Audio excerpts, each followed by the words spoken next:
নমস্কার, কেমন আছেন গো বন্ধুরা? আশা করছি ভালো আছেন, সুস্থ আছেন। আমিও ভালো আছি। আপনাদের সুস্থতা কামনা করে শ্রাবণী দেবীস ব্লগে আপনাদের অনেক, অনেক স্বাগত। দেশ, বিদেশ, কাছে দূরে সকল বন্ধুদের এবং শুভ মকর সংক্রান্তির শুভ শুভেচ্ছা আপনাদের সকলকে। অনেক প্রতিবন্ধকতা থাকতেও ইচ্ছাশক্তি ও ধৈর্য শক্তি আছে বলেই সংসারটাকে সুন্দরভাবে এগিয়ে নিয়ে যাচ্ছি এত বছর ধরে। তো চলে এসেছি রান্নাঘরে। রান্নাঘরের কাজ দিয়েই তো শুরু হয় আমাদের মেয়েদের জীবন। তো চলুন, কালকে রাত্রে রুটি হয়েছিল, খুব তাড়াহুড়ো ছিল, তাই জন্য গ্যাসটা মোছাই ছিল, কিন্তু কি বলুন তো খুব ভালো করে গ্যাসটা মোছা ছিল না। তাই সকালবেলা উঠেই গ্যাসটাকে একবার ভালো করে মুছিয়ে নিলাম এবং বানিয়ে নিলাম বাচ্চুবাবুর আর আমার জন্য চা। বাচ্চুবাবুর অফিস আছে, যেরকম যান, ওকে একটু চা দিয়ে দেবো, আমি একটু চা। এত ভাবি গো বন্ধুরা, এত ভাবি চা খাবো না, চা না খেয়ে অন্যরকম কিছু একটু সকালবেলাটা খেয়ে শুরু করব। না, সেই সকালবেলায় উঠলেই চায়ের চিনির কৌটোর দিকে চোখ চলে যায়, আর মনে হয় যে একটু তো খেলেই হবে, পরে অন্য কিছু খাবো।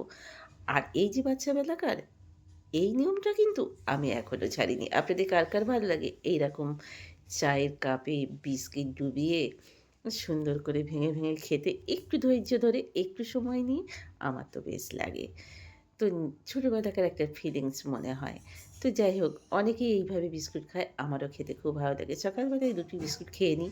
খেয়ে নিয়ে তারপরে কখন যে আবার খাবো তার কোনো ঠিক নেই। তাই জন্য ২ টো বিস্কুটই আমি খাই। বিস্কুট খাওয়া তো অতিরিক্ত ভালো না। কিন্তু কিছু করার নেই, খেতে হবে। খালি পেটে তো চাটা খেতে হবে না। তাই জন্যই এই ২ টি বিস্কুট সকালবেলায় আমার জীবন ধারণের ধারা। তারপরেই অনেকদিন থেকেই আলুগুলো এসছে। তো সেই ঢালবো, ঢালবো, ঢালবো, ঢালবো, সেই কাঁধে খাওয়ার মতো, জানেন তো? ঢালা আর হয় না। আলু শেষ হয়ে যাচ্ছে ব্যাগ থেকে, কিন্তু ঢালা তবু হচ্ছে না। দেখুন না, ৫ কেজি আলুর, নতুন আলু আর কাঁচা আলু। আমি বলেছিলাম সবটাই কাঁচা আলু আনতে, কিন্তু এনেছে আবার পুরনো আলুও।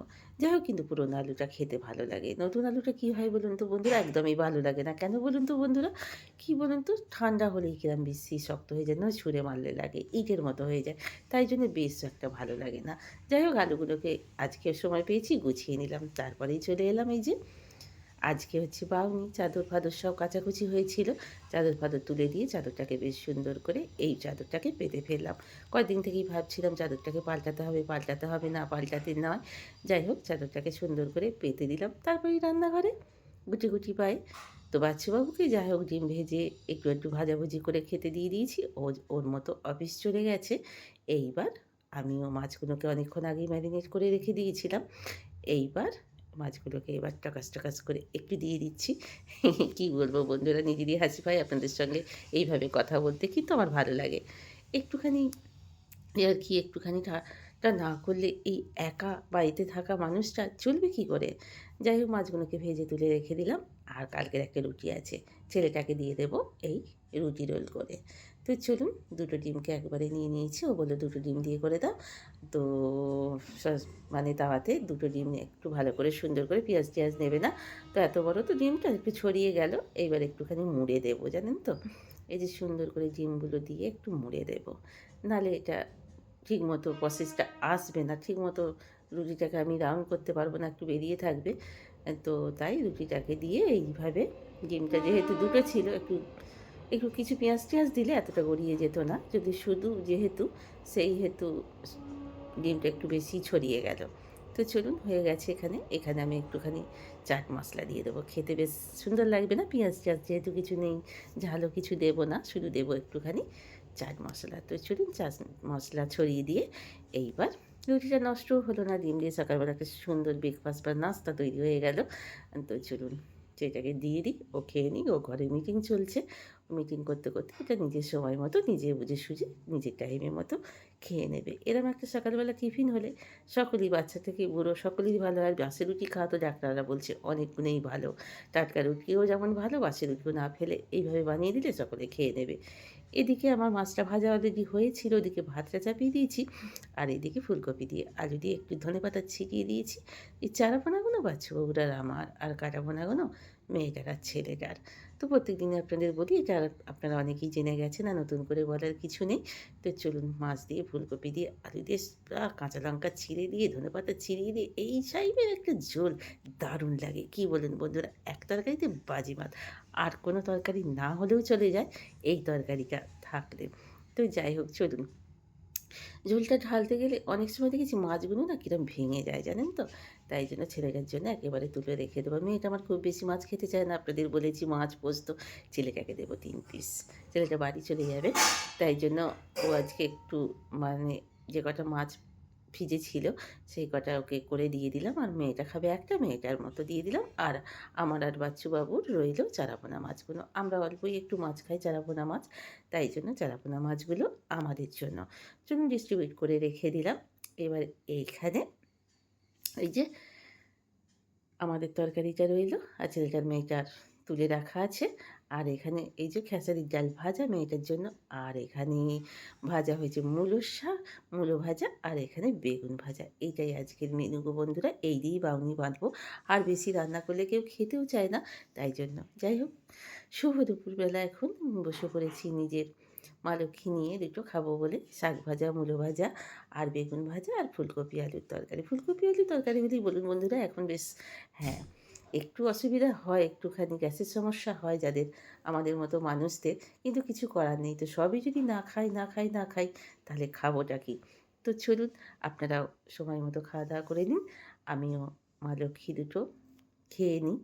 তারপরে এখন ছেলেটাকে মেয়েটাকে খেতে দিয়ে দিচ্ছি। মেয়েটা অফিস থেকে চলে এসছে। তো আমি নারকোলের ছাইটা করছি যেহেতু আজকে বাউনি, শুভ বাউনি। আপনাদের অনেক, অনেক শুভেচ্ছা বাউনির। তো একটু নারকোলের ছাই বানিয়ে নিচ্ছি। সন্দেশ দিয়ে তো অনেক কিছুই হবে। নারকোল দিয়ে ছাইটা করে নিলে কী বলুন তো ২ দিন ৩ দিন সিদ্ধ পিঠেটা খেতে বেশ ভালো লাগে। আর ভাজা পিঠেটা আমার কিন্তু মাখা সন্দেশ দিয়েই ভালো লাগে বা পাটিসাপটা এগুলো। আপনাদের কেমন লাগে? আমার তো সন্দেশ দিয়ে এগোনোই বেশি ভালো লাগে। তো চলুন নারকোল নাড়ুটা এখানে নারকোলের ছাইটা করে নিলাম। এটাকে কিন্তু আমরা নারকোল নাড়ু বলব না। যেহেতু ঝুরো, ঝুরো রেখে দেবো বলে সেহেতু বলব পিঠের বেলায় বলব নারকোলের ছাই। এটাকেই যদি একটু ভালো করে করি আর ২ একবার নেড়ে তাহলে কিন্তু নারকেল নাড়ু হয়ে যাবে। কিন্তু এক্ষেত্রে আমরা বলব নারকোলের ছাই। কী বলুন বন্ধুরা? তো চলুন তারপরেই চলে এলাম ঘরে। বাচ্চুবাবু ফল নিয়ে এসছে কালকে পুজোর জন্য। তো ফলগুলোকে এখানে বার করে রেখে দিয়েছি। বেশি ফল আনতে বারণ করেছিলাম পরস্পর ২ দিন পুজো আছে। কেউ প্রসাদ খেতে চায় না। প্রসাদ খাওয়ার লোক নেই গো বন্ধুরা। সেই প্রসাদ পড়ে থাকে। একে ওকে ডেকে, ডেকে দেবো, কাকে ডেকে দেবো, কে নেবে না নেবে। তাই জন্য গো বন্ধুরা কী বলুন তো অল্প করেই এবারে ফল আনতে বলেছি। তো এই ফলই নিয়ে এসছে। মা লক্ষ্মী যেমন আমার জোটাবেন সেরকমই এখানে খেজুর আছে, খেজুরের গুড় আছে, কলা আছে। এইগুলো সব প্রসাদের জন্য কালকের জন্য আমি সব ব্যাগ থেকে বার করে রেখে দিলাম।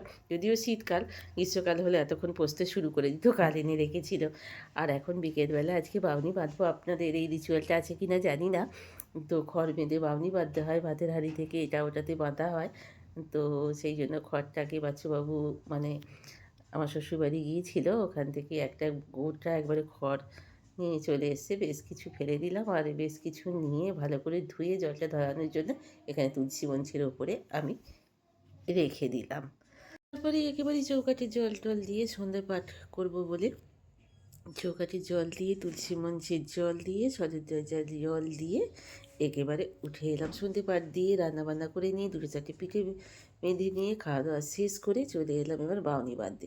হ্যাঁ গো বন্ধুরা ওই যে বললাম না সেই সকাল থেকে ভোরবেলা থেকে সত্যি করে নিজের শারীরিক প্রতিবন্ধকতা থাকতেও জানেন তো ইচ্ছা আছে সব কিছু করার, শক্তি ধৈর্য সব আছে বলেই সংসারটা এখনও সুন্দরভাবে চলছে। অনেকে বলে তুমি বলেই তাই চালিয়ে নিয়ে যেতে পারছো, তুমি বলেই তাই ফেড আপ হয়ে যাচ্ছ না, তুমি বলেই তোমার এত সহ্য শক্তি। হ্যাঁ গো বন্ধুরা ধৈর্য শক্তি আর সহ্য শক্তি আছে বলেই তো সংসারটা এত সুন্দর করে নিজের এত রোগ প্রতিবন্ধকতা নিয়েও এগিয়ে যাচ্ছি। কী করা যাবে বলুন? কিছু তো করার নেই তাই না বন্ধুরা? আমাদের মেয়েদের ভগবান একটু আলাদা করেই সহ্য শক্তি ধৈর্য শক্তি দিয়েছেন। তো চলুন বন্ধুরা আজকের মতো শেষ করছি। ভালো থাকবেন, সুস্থ থাকবেন, হাসি খুশি থাকবেন অল টাইম। আবারও জানাই শুভ মকর সংক্রান্তি। অনেক অনেক শুভেচ্ছা। আজকের মতো শেষ করলাম। Good night.